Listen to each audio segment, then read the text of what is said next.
मौजूदा समय में मायोपिया की बीमारी की चलन बढ़ गई है, खासकर युवा वर्ग में जो काफी समय स्क्रीन पर बिता रहे हैं।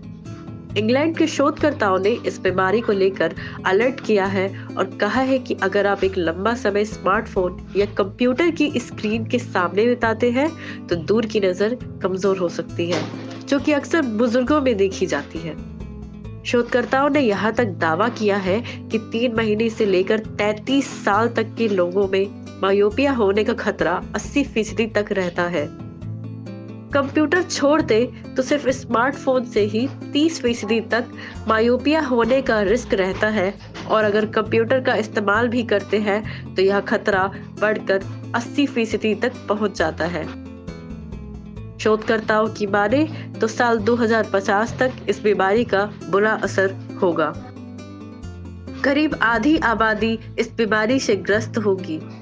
सन 2019 में ही विश्व स्वास्थ्य संगठन ने 2 साल से कम उम्र के बच्चों को स्क्रीन के सामने आने से रोकने की बात कही थी। साथ ही सलाह दी थी कि 2 से 5 साल के बच्चों को दिन भर में ज्यादा से ज्यादा 1 घंटा ही गैजेट्स इस्तेमाल करने की इजाजत दी जाए। उस साल एक सर्वे में ये पता चला था कि बच्चे एक हफ्ते में औसतन 23 घंटे स्क्रीन पर समय बिता रहे हैं।